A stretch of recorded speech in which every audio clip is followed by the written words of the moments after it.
Hi అండి, నమస్తే. నేను శ్రీలత. పోరంకిస్ కిచెన్ ఛానల్కి స్వాగతం. ఈరోజు మన పోరంకిస్ కిచెన్లో ఉసిరికాయతో ఒక రెసిపీ చేసి చూపించబోతున్నాను. ఉసిరికాయల సీజన్ వచ్చింది కాబట్టి ఎన్నో రకాలుగా మనం ఉసిరికాయలతో ఏదో ఒకటి చేసుకుని తింటూ ఉండొచ్చు. మన హెల్త్ని చక్కగా కాపాడుకోవచ్చు. అందులో భాగంగానే నేను ఈరోజు ఉసిరి క్యాండీస్ చేసి చూపిస్తున్నానండి. పిల్లలు పెద్దవాళ్ళు చాలా చాలా ఇష్టంగా తింటారు. ఇవి చాలా టేస్టీగా ఉంటాయి. అంతేకాదు పిల్లలైతే మనం ఒకటి ఇస్తే రోజుకి వాళ్ళ హెల్త్ని మనం ఎంతో కాపాడిన వాళ్ళం అవుతామండి. నిజంగా పెద్దవాళ్ళు కానీ వృద్ధులు కానీ ఎవరైనా కూడా రోజుకి ఒక క్యాండీ ఇది తింటూ ఉంటే జుట్టు సమస్యలు ఉండవు, జీర్ణాశయ సమస్యలు ఉండవు. పెద్దవాళ్ళకైతే షుగర్, బీపీ సమస్యల నుంచి కంట్రోల్లోకి తెచ్చుకునే ఒక అదృష్టం అనమాట ఈ క్యాండీస్ వల్ల. సో దీని గురించి నేను పూర్తిగా డీటెయిల్డ్గా చెప్తూ ఈ వీడియో కంప్లీట్ చేస్తాను. ఎక్కడ స్కిప్ చేయకుండా చూడండి. నేను ఈ రెసిపీ కోసం ఒక 1/2 kg ఉసిరికాయలు తీసుకుంటున్నాను అనమాట. ఇవి శుభ్రంగా వాష్ చేసి ఆరిన తర్వాత పొడి క్లాత్తో శుభ్రంగా తుడిచి తీసుకుంటున్నాను. కాస్త పెద్ద సైజువి మంచి కాయలు చూసి ఏరుకొని తీసుకోవాలండి. వీటిని నేను ఇప్పుడు మెజర్ చేస్తే 1/2 kg అయినాయి. చూసారు కదా. ఈ 1/2 kg ఉసిరికాయలకి బెల్లం అవన్నీ ఎంత క్వాంటిటీ వేసుకోవాలో నేను చెప్తాను రండి. ఇప్పుడు ఈ కాయలను అయితే ఒకసారి మీరు చూడండి. ఈ విధంగా ఉండాలన్నమాట. ఎక్కడైనా చిన్న మచ్చున్నా అది ఏమి ఉండదండి. మనం చాకుతో ఎట్లా అనగానే పోతుంది. కాయలు అయితే మాత్రం మ్యాక్సిమం ఇంత ఫ్రెష్గా ఉండేలాగా చూసుకోవాలి. ఇప్పుడు ఈ ఉసిరికాయల్ని మనం స్టీమ్ మీద కుక్ చేసుకోవాలండి. అది ఇడ్లీ కుక్కర్లో కుక్ చేసుకోవచ్చు, లేదా మామూలు కుక్కర్లో కూడా కుక్ చేసుకోవచ్చు. లేదంటే అడుగు మంద ఉన్న ఒక గిన్నె తీసుకుని దానిలో గ్లాస్ వాటర్ వేసి పైన ఇలా జాలి గిన్నె పెట్టుకుని దానిలోకి మనం తీసుకున్న ఉసిరికాయలన్నీ ఇలా చక్కగా పేర్చేసుకోవాలి. ఈ ఉసిరికాయలన్నీ ఇలా సర్ది పెట్టుకున్న తర్వాత పైన ఒక మూత పెట్టి 20 minutes నుంచి 1/2 hour వరకు స్టీమ్ మీద ఒక మీడియం ఫ్లేమ్లోనే చక్కగా ఒక 1/2 hour కుక్ చేసుకోవాలన్నమాట. చూడండి, ఇప్పుడు ఈ జాలి గిన్నె మీద నేను మూత పెట్టాను. ఇవి 1/2 hour కుక్ కావాలి. 1/2 kg ఉసిరికాయలకి 200 grams నేను పటిక బెల్లం తీసుకున్నాను అండి. ఈ పటిక బెల్లాన్ని కాస్త రాయితో కానీ దేంతో ఒక దాంతో దంచి పెట్టుకోవాలి. మిక్సర్ జార్లో మాత్రం వేసుకోవద్దు, బ్లేడ్స్ ఇరిగిపోతాయి. ఇక్కడ చూడండి, ఒక 20 minutes తర్వాత నేను ఒక్కసారి చెక్ చేస్తున్నాను ఇవి కుక్ అయినాయా లేదా అని. ఒక చాకు కానీ స్పూన్ కానీ తీసుకొని ఉసిరికాయ మధ్యలో ఇలా ప్రెస్ చేస్తే చక్కగా దిగిపోతుంది. చూసారా, ఇప్పుడైతే ఉసిరికాయలు కుక్ అయిపోయినట్టేనండి. ఇంతవరకు కుక్ అయితే చాలు. చూసారా, ఇలా కుక్ అయిపోయాయి. ఇప్పుడు వీటిని చల్లారనిద్దాం. కొద్దిసేపటికి ఉసిరికాయలన్నీ చల్లారిపోయిన తర్వాత చేత్తో ఇలా ప్రెస్ చేస్తే చక్కగా ఇట్లా విడిపోతుందండి. కాయ గింజ వేరైపోతుంది. ఇదే విధంగా ఈ కాయలన్నిటికీ గింజను వేరు చేసేసి కాయలో ఉన్న పల్పుని మాత్రం ఒక ప్లేట్లోకి చక్కగా ఇలా తీసేసుకోవాలి. ఇప్పుడు చూడండి, చక్కగా రెడీ చేసి పెట్టేసుకున్నాం కదా ఒక పక్కకి. ఇప్పుడు మిక్సర్ జార్ తీసుకొని మిక్సర్ జార్లో ఈ ఉసిరికాయ ముక్కలన్నీ వేసేసి దీనిలోకి మనం దంచి పెట్టుకున్న పటిక బెల్లం పొడి వేసుకోవాలి. ఈ ప్లేస్లో మీరు బెల్లం కూడా తీసుకోవచ్చండి. అలాగే అల్లము పైన పొట్టు తీసి ఒక 30 grams 30 grams అల్లం ముక్కలు వేసుకున్నాను. 1/2 tablespoon ఉప్పు కూడా వేసుకొని మూత పెట్టేసి వీలైనంత మెత్తగా పేస్ట్ చేసుకోవాలి. ఎంతవరకు వీలైతే అంత మెత్తగా చేసుకోవాలి. ఇక్కడ నేను చూపిస్తున్న విధంగా చేసుకోవాలండి. ఒక్క చుక్క కూడా వాటర్ వేయకూడదు. అసలు వాటర్ వేసారంటే ఎక్కువ కాలం నిల్వ ఉండదు. చూడండి, ఎంత తిక్కుగా మెత్తగా పేస్ట్ అయిపోయింది కదా. ఇలా చేసుకొని దీన్ని పక్కకు పెట్టేసుకోవాలి. ఇప్పుడు స్టవ్ ఆన్ చేసి ప్యాన్ పెట్టుకొని 1 tablespoon అంతా నెయ్యి వేసుకోవచ్చు. నేను 1/2 spoon వేసానండి, మధ్యలో మళ్ళీ వేస్తాను. ఇప్పుడే వేసేసుకోవచ్చు కావాలంటే 1 tablespoon నెయ్యి.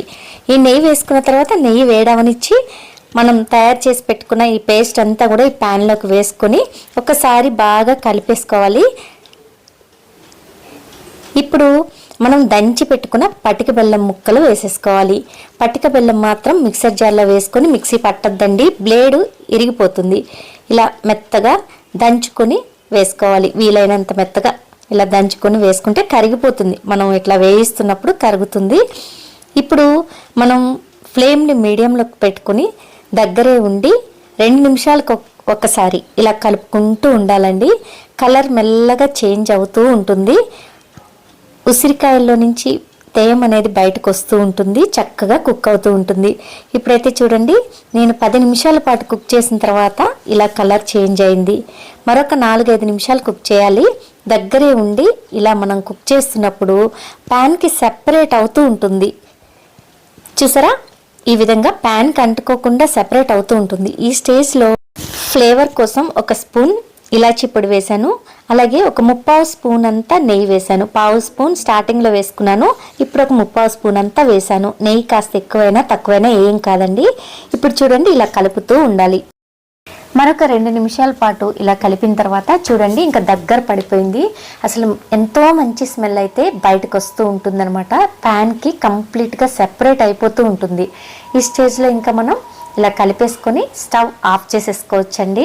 ఇలా ఆఫ్ చేసేసుకొని మనం నెయ్యి రాసిన బటర్ పేపర్ మీద కానీ ప్లేట్లో కానీ తీసుకోవాలన్నమాట. నేనైతే ఇలా కలిపేయటం అయిపోయింది. ఇంకా ఇప్పుడైతే ఫ్లేమ్ని ఆఫ్ చేసేస్తున్నాను. ఇప్పటి వరకు నాకు 15 నిమిషాలు టైం పట్టిందండి ఇది కుక్ చేయడానికి. నేనైతే ఒక ప్లేట్ తీసుకుని ప్లేట్లోకి నేతిని ఇలా రాసేస్తున్నాను. నా దగ్గర బటర్ పేపర్ లేదు, మీ దగ్గర ఉంటే మాత్రం బటర్ పేపర్ మీద చేసుకోండి. ఒకవేళ లేకపోయినా ప్లేట్లో కూడా చాలా చక్కగా మనం ప్రిపేర్ చేసుకోవచ్చు ఈ క్యాండీస్ని. చూడండి, వెడల్పాటి స్టీల్ ప్లేట్ తీసుకుని దానికి నెయ్యి రాసేసాను. ఇప్పుడు రెడీ అయిన ఈ పేస్ట్ మొత్తం దీనిలోకి వేసేస్తున్నాను. చాలా వేడిగా ఉంటుంది. ఇలా వేసేసిన తర్వాత ఈ ప్లేట్కి చక్కగా మన దగ్గర ఉన్న ఈ చెక్కతోనే సర్దేసేయచ్చండి. మనం ఆల్రెడీ నెయ్యి వేసాం కాబట్టి మనకి చాలా ఈజీగానే ఇలా ప్లేట్కి సర్దేయడం వచ్చేస్తుంది. నేను చూపిస్తున్న విధంగా ఇలా అడ్జస్ట్ చేస్తూ ప్లేట్కి చక్కగా సర్దేసేయాలన్నమాట. ఒకే మందం ఉండేలాగా చూసుకోవాలి.